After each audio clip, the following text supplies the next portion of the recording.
Hello and welcome to McLaren Port Huron's Today's Health. I'm your host, Barb Winters. On our program today, we are talking about sepsis, which can be life-threatening. And joining us for this discussion is board-certified infectious disease specialist, Dr. John Brooks. Dr. Brooks, welcome back to Today's Health. Thanks, Barb. Great to be here. Sepsis is something I think we're hearing that word a little bit more. What is it? So sepsis is a really serious problem. So sepsis is when there's an infection that's causing organ dysfunction. So the body is starting to fail. Why is there so much focus on it now on a national level?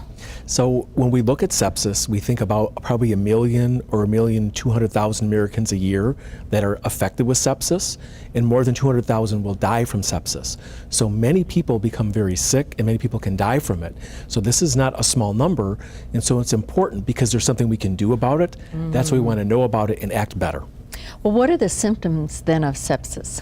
So sepsis, we have different criteria. And let's talk about sepsis has grown over time. And right now we are using something called Sepsis 3. So there's an international group that gets together and comes up with the definition, says, how do we know what we're doing? Because there's no blood test, there's no simple thing that looks and says, like your blood sugar, right? If I look at your blood sugar, I put it to the lab, they tell me it's 400, that's high, it's bad. Or it's 30, it's too low, it's bad. There's a one value look and say, okay, I know what's wrong, let me treat it. Sepsis isn't that way. So sepsis is more clinical. So when a person has sepsis, we worry about them having a high respiratory rate, so they're breathing too fast. Their blood pressure is low, so their systolic blood pressure, and when you do your blood pressure, there's the two numbers. The top number is low, usually under 100, and then their mental status is changing. So somebody's not acting quite right. If those three things are occurring, we're looking at the person saying, wow, they probably have sepsis. So is that the first symptoms that occur with sepsis? So when we look at sepsis, again, we're trying to define it.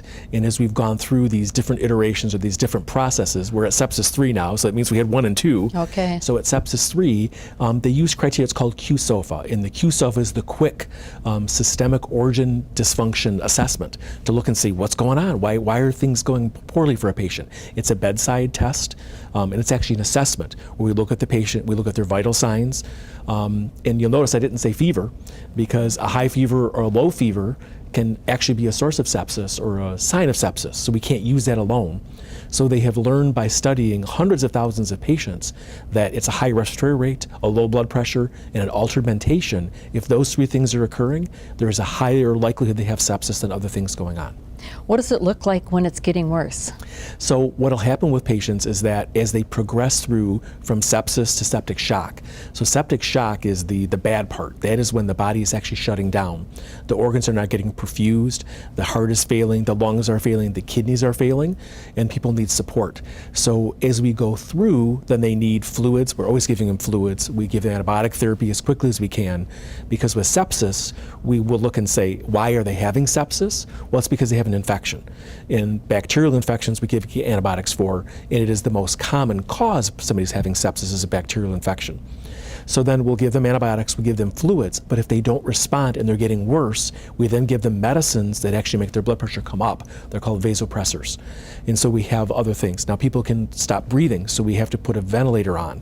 We have to intubate them and support them that way. Their kidneys can fail, we have to give them dialysis. So it's very, very serious when sepsis goes into shock. What time frame are we talking about? Are we talking about days or hours? It's usually hours, and there is why the campaign, you can go online or look in the newspaper, you'll see Surviving Sepsis.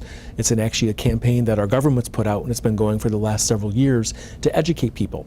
And you'll look and you'll see, like the co-founder of Microsoft, he died of sepsis. And so his family, the Allen family, is out there trying to talk to people and say, hey, it doesn't matter who you are. He co-founded Microsoft. He's one of the wealthiest people on the planet. He died of sepsis. And so it affects people regardless of what's going on. Well, who's most at risk for sepsis? So sepsis does have certain targets. So people who are older, greater than 65, and youth, people under 1, they are at the greatest risk of sepsis and sepsis going on to become septic shock. Patients who have underlying disease states, people with diabetes, people with cancer, people that are on chemotherapy, or people who are on medications that lower their immune system, people that have asthma that take a medicine, people who have rheumatoid arthritis. You see the TV commercials, right? People get these medicines to make their psoriatic arthritis better. And those medicines lower the immune system that make them much more likely to get sepsis.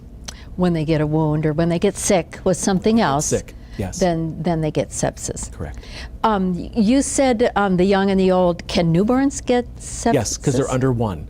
So the first year of life, because their immune system is not well developed, they're relying on an emerging or developing immune system to keep them healthy. So there are things that they can run into that they don't know how to fight off, and they can get sepsis. Now, when we look at sepsis and we look at bacteria, some are really common things that you know about. You know about staph, so staph infection, streptococcal infection, and E. coli. If you look at the 3 most common bacteria that are going to cause sepsis, those are the big 3 that we'll look at. Of course, other things can too, but those are the most common. Those bacteria have things in common with things that inhibit our immune system, that activate the immune system in a bad way, and have toxins that attack us. Newborns get it because their immune system isn't developed. Why do the elderly get it then? So as we age, things don't work as well. And I do a car analogy because I'm a car guy. So, your car can get old and the heater may not work or the right turn signal doesn't work. The car still runs, gets you where you need to go, but it doesn't work quite right.